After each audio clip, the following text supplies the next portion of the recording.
I've started working with some amazing mamas, and I'm starting to hear a common theme overwhelm that comes with clutter. That everywhere they look in their house, there are just piles of stuff papers, toys, clothes, just random items without a place. I feel you. That used to be me, and it literally drove me nuts. I can never just sit in a room and relax because it just always looked messy. There's a saying, the state of your house is the state of your mind. And mine was a hot mess. It can seriously be overwhelming, not knowing where to start, not knowing what to do with everything, but it's really not as hard as you think it is. There's another saying that I've come to love and to live by these days that Rome wasn't built in a day. And your house is not going to get decluttered and organized in a day either. So today, I'm sharing tips on how to start tackling your clutter. Let's jump into this week's episode of Mom Wife Career Life. Are you feeling overwhelmed trying to juggle all the many hats you wear as a working mom? Do you want more quality time with your family without distraction of work and time alone to take care of yourself and your needs? Welcome to Mom Wife Career Life. I'm Kerri, a wife, mom of 3, and a recovering perfectionist. In this podcast, I will teach you how to create balance in your life by implementing healthy habits, organizing your home and your schedule, being intentional with your time and in your relationships, and most importantly, how to start putting your needs first because no one can pour from an empty cup. Grab that second cup of coffee, or if you're anything like me, your third.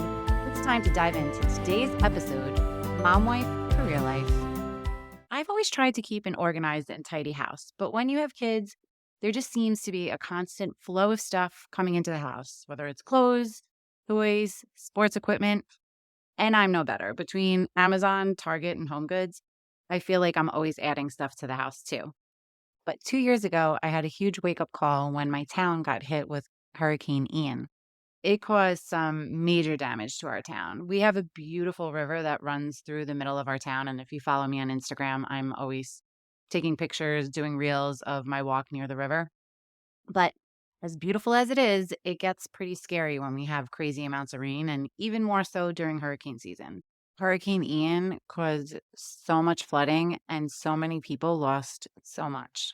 But a beautiful thing happened too. Our community really came together. Strangers helped strangers. I was blessed enough to get minimal water, especially living a block away from the river, but I helped with the cleanup effort and just saw all of the stuff that people had to throw out. It made me take a look at my basement and think of all the things that I don't really need that are just taking up space. So I decided then and there that I was going to start cleaning it out and only keep what I really needed. And it really didn't stop in my basement. I went on a huge decluttering kick.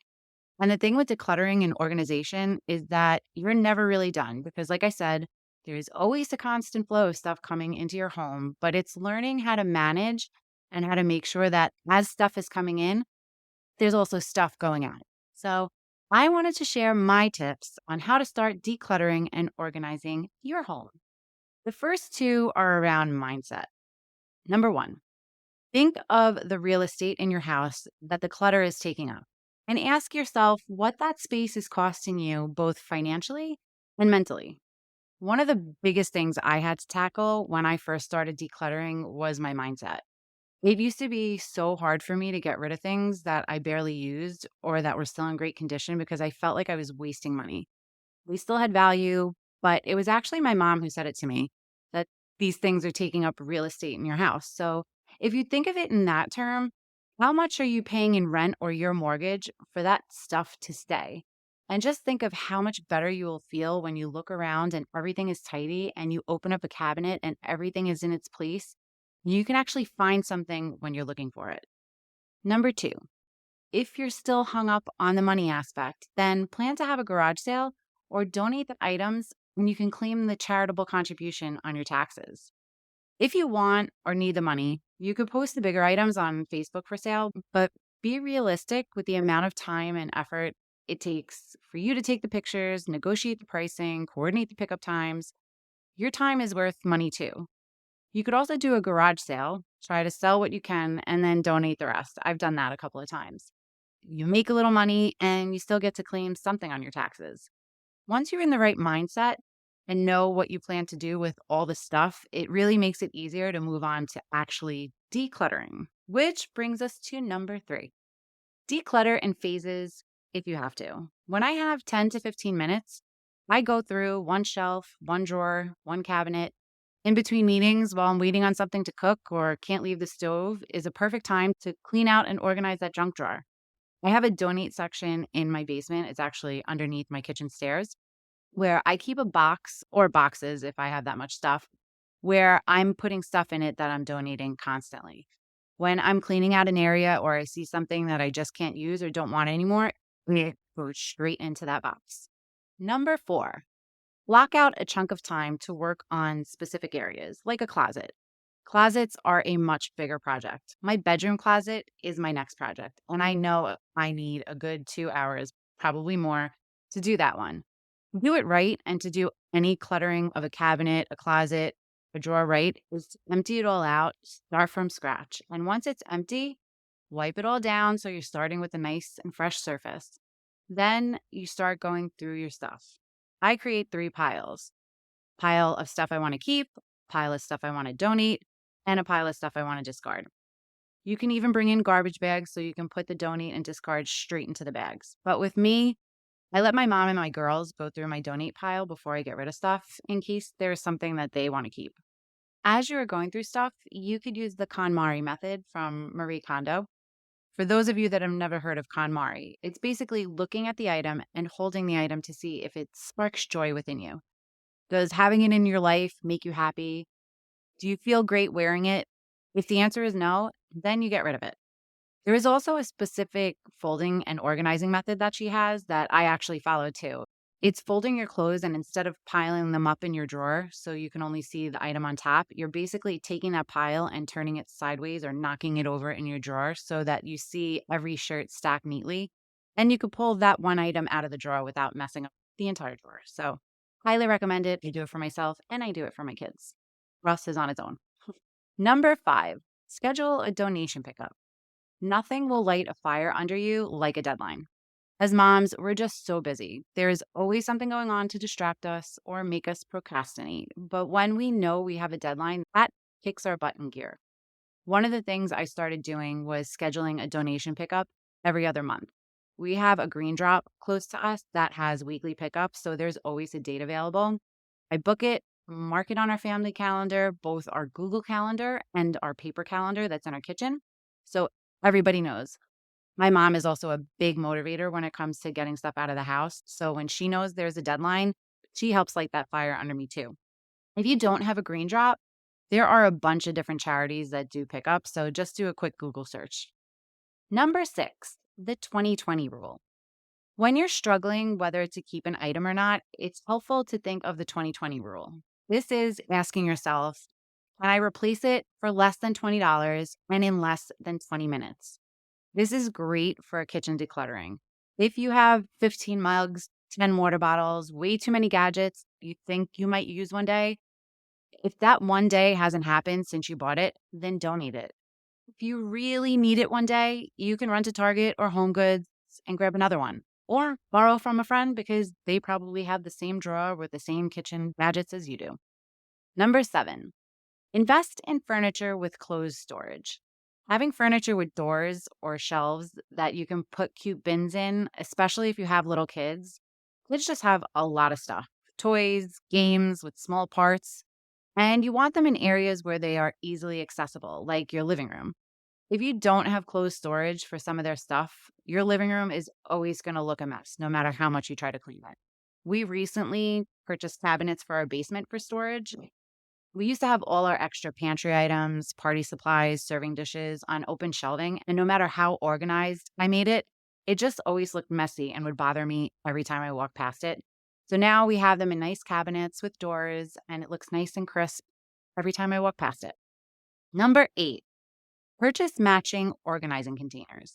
So I started buying matching bins from Target that I use in my bathroom, my linen closet, my kitchen pantry, my craft closet. They are my favorites. I'll put a link in the show notes. They are plastic, which means I can wipe them down very easily. I actually have one bin for each kid to put their toiletries in. and take the bin out when they are getting ready in the morning and put it back when they're done. So it helps keep their stuff organized and their bathroom a little tidier. I'm blessed to have a large kids' bathroom. We made the decision when we were remodeling the house. Either the kids have their own bedrooms, which they'd be very small bedrooms, or a large bathroom for all of them to grow in. While sometimes it's hard with the girls sharing a room, I'm very hopeful in the long run it will make them closer and that they'll have some nice sister memories of late night chats. And if nothing else, it will prepare them for sharing a dorm room in college. But their bathroom is seriously a godsend. There's three separate rooms. There's a room with a bath and the shower that has three shelves, both in the shower and outside the shower, one for each kid. And there's a double vanity, and the bins fit perfectly on the shelves and under the sink. And then there's a separate room for the toilet. So all three kids can be doing something at the same time. The bins that I have are white and almost look like a basket weaving. So they're nice, clean, and crisp, and I can literally use them in any room. If you join my Facebook group, I'm starting to share pictures of all the things I mentioned in my shows. So if you want to check out the Facebook group, please join. The link is in our show notes as well. The other bonus of getting all matching bins is when I decide to reorganize and no longer need a bin in my pantry, I can use it in my linen closet or my craft closet. Everything still matches. Number 9, use clear storage bins for your basement, your garage, and your attic storage. I'm big on decorating for the holidays and I love to throw parties. I also reuse a lot of items. I used to use solid containers for storing everything, but then it was hard to find what I was looking for when I needed it or to put something away or bought something new and wanted to put it away. So I'd have to look through all the bins to see what bin it should go in or where I actually had room to put it. I slowly transitioned over the years to clear containers, so now I know which bins have what items. So when I'm looking for something, I don't have to sift through each box. Even with the labels, I still had to look through because I didn't fully itemize everything. So, highly recommend clear containers. Number 10, get decorative catch all containers for those areas where stuff seems to pile up. I just started doing this one, so I'll let you know how it goes. There are certain areas in everyone's house where things just pile up: mail on the kitchen counter, random items on your stairs. If you don't have a mail station, you can get a cute paper tray from Home Goods or Target that matches your kitchen. And instead of piling the paper on the counter, put it in the paper tray and make sure you're cleaning it out at least once a week. I try to have a touch it once rule with my mail. I look at it. If it's not something important, it goes straight into that recycling. The only thing that sticks around are the papers I need to file or bills I need to pay. And if there's any coupons or something for food shopping, that might be in there too. So, those are some of my decluttering and organization things that I do in my home. To recap, number 1, think of the real estate that the clutter is taking up and ask yourself what that space is costing you both financially and mentally. Is it really worth the rent? Number 2, if you are still hung up on the money, then plan to have a garage sale or donate the money and claim it as a charitable donation on your taxes. Number 3, declutter in phases when you have a few minutes. Tackle one shelf, one drawer, one cabinet. Rome wasn't built in a day. Number 4, block out a chunk of time to work on a specific area. Larger areas need more time. Don't start what you cannot finish. Number 5, schedule a donation pickup. Nothing will light a fire under you like a deadline. Number 6, the 2020 rule. When you're struggling with whether to keep an item or not, it's helpful to think of the 2020 rule. You ask yourself, can I replace this for less than $20 and in less than 20 minutes?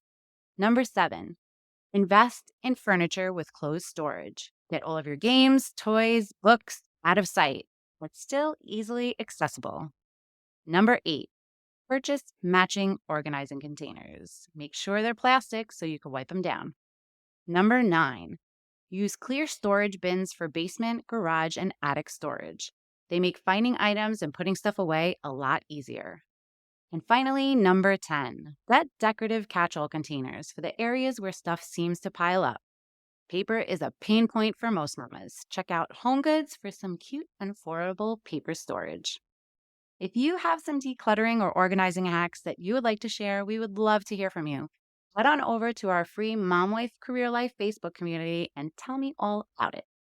Sending you so much love and light until next time on Mom Wife Career Life with Kerri Pat. Before you go, if you found this podcast helpful, I would be forever grateful. If you could take a minute, go over to iTunes and leave me a review. If you have other stressed out mamas in your life that you feel this podcast could help, take a screenshot of this episode, post it on Instagram and tag me, and let them know that they are not alone and they can create balance in their life too. If there's a topic you would like me to cover or you just want to connect, DM me on Instagram at mom.wife.career.life.